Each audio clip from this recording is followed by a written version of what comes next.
প্রিয় দর্শক, আসসালামু আলাইকুম। সামাজিক যোগাযোগ মাধ্যম ফেসবুকে নিউজ ফিডে এই মুহূর্তের যে সকল নিউজ সবচেয়ে আলোচিত, সমালোচিত, কমেন্টস, রিপ্লাই কমেন্টস ভরপুর, সে সকল কমেন্টসগুলো আপনাদের সামনে তুলে ধরার জন্য চলে আসলাম। প্রথমে যে নিউজটি, এটি যথেষ্ট দুঃখজনক, স্যাড কমেন্টস রিয়েক্ট করেছে এবং কমেন্টসও সেরকম।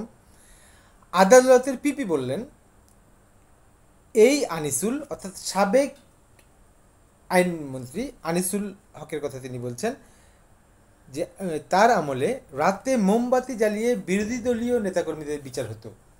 এটা সত্যি যথেষ্ট বেদনাদায়ক কথা, যথেষ্ট মানুষের মন মানসিকতা যথেষ্ট কতটা ভয়ঙ্কর হলে এই কাজটি করতো।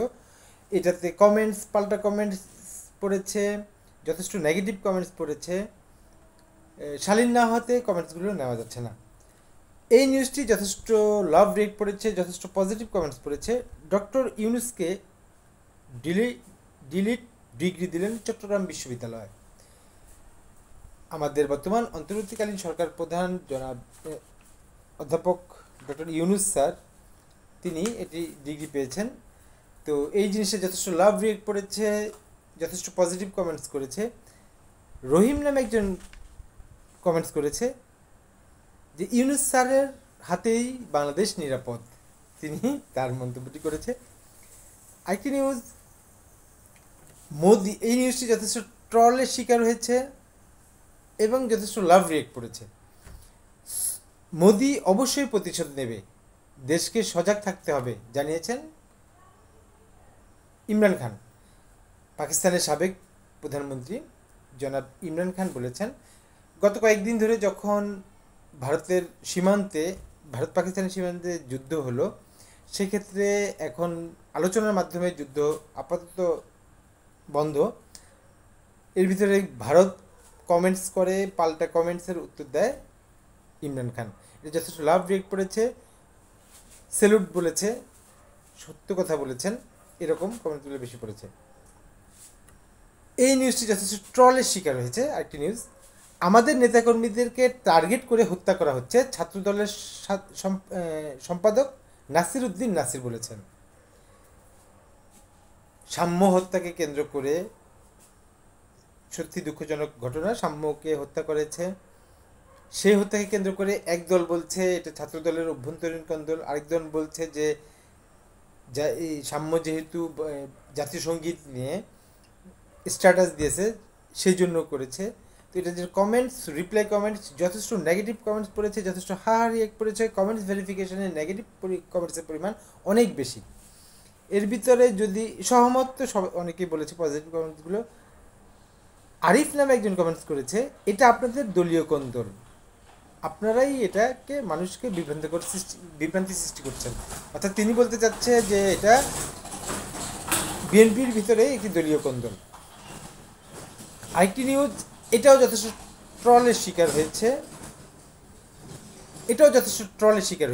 সেটা হচ্ছে যে দায় চাপানো সত্যকে আড়াল করার পায়তারায় ক্ষোভ ঝাড়লেন সার্জিস আলম। বাংলাদেশ এনসিপির যেই মুখ্য সাংগঠনিক সার্জিস আলম, তার ভেরিফাইড ফেসবুক পেজে এই স্ট্র্যাটেজিটি দিয়েছেন। দেওয়াতে তিনি সাম্যকে কেন্দ্রিক স্ট্র্যাটেজি দিয়েছে, যে একটি পক্ষ বলছে যে এটা এনসিপি ছেলেপেলে তার উপরে এই ছুরিকাঘাত করেছে। এটা নিয়ে কমেন্টস, পাল্টা কমেন্টস, সেক্ষেত্রে এই এটা করেছে, কমেন্টস পড়েছে, যথেষ্ট ট্রলের শিকার হয়েছে কমেন্টসটি। তো শালীন কমেন্টস না হওয়াতে আমি নিতে পারছি না। এই নিউজটি যথেষ্ট লাভ রেক পড়েছে। রাশিয়ার সেনাবাহিনীর সঙ্গে ব্যবহারিক সহযোগিতা সম্প্রসারণের ঘোষণা দিলেন চীন। শি জিনপিং সম্প্রতি মস্কো সদরে এই ঘোষণাটি দেন। তিনি আপাতত সেখানে একটি আলোচনায় এই কথাটি বলেন। এই নিউজটি যথেষ্ট লাভ রেট পড়েছে। আমি আসলে বুঝতে পারছি না যে চীনের প্রতি বাংলাদেশের মানুষের এবং রাশিয়ার প্রতি এই কমেন্টসে দেখা যাচ্ছে যে আমেরিকার থেকে রাশিয়া এবং চীনের পক্ষে বাংলাদেশের মানুষ সম্মতি দিচ্ছে। লাভ রেট পড়েছে। এর ভিতরে ইমরান খান নামে একজন কমেন্টস করেছে, রতনে রতন চেনে। তিনি তার কমেন্টস রয়েছে।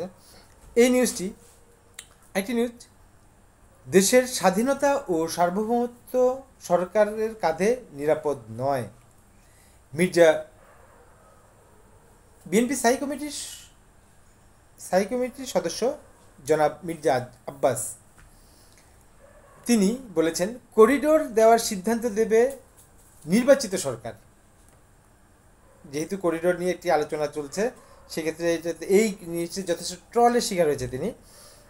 আমি একটি জিনিস দর্শকদের বলতে চাচ্ছি যে আসলে বিএনপি এবং মির্জা আব্বাস সহ কয়েকজন যখনই কোনো কারণ নিয়ে নিউজ করে, তাকে যথেষ্ট ট্রলের শিকার হয় এবং যথেষ্ট নেগেটিভ কমেন্টস পড়ে। 15 মে কুমিল্লার সদস্য ফরম বিতরণে কালে তিনি এই কথাটি বলেছেন। তিনি আরও কিছু কথা বলেছেন। এর ভিতরে হাহারি এক পড়েছে প্রচুর কমেন্টস ভেরিফিকেশনে, যথেষ্ট নেগেটিভ কমেন্টস, রুচিসম্মত কমেন্টস না। তারপরে যদি কয়েকটি নেগেটিভ কমেন্টস দিই, জাফরুল ইসলাম নামে বলেছেন একজন, না জাফরুল হাসান বলেছে, বিএনপিকে ধ্বংস করার জন্য গুটি কয়েক নেতার অপ্রাসঙ্গিক কথাবার্তাই যথেষ্ট। তিনি চমৎকার একটি কথা বলেছেন, আমি তাকে সাপোর্ট করলাম, আমিও লাইক দিলাম। আরেকজন কমেন্টস করেছে শমিলা খান, তিনি বলেছেন, চাঁদাবাজের কাছে দেশ কি করে নিরাপদ?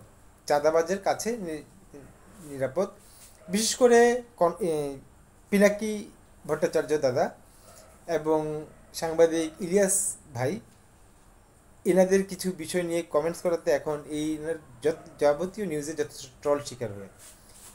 আপাতত এতটুকুই। আসসালামু আলাইকুম।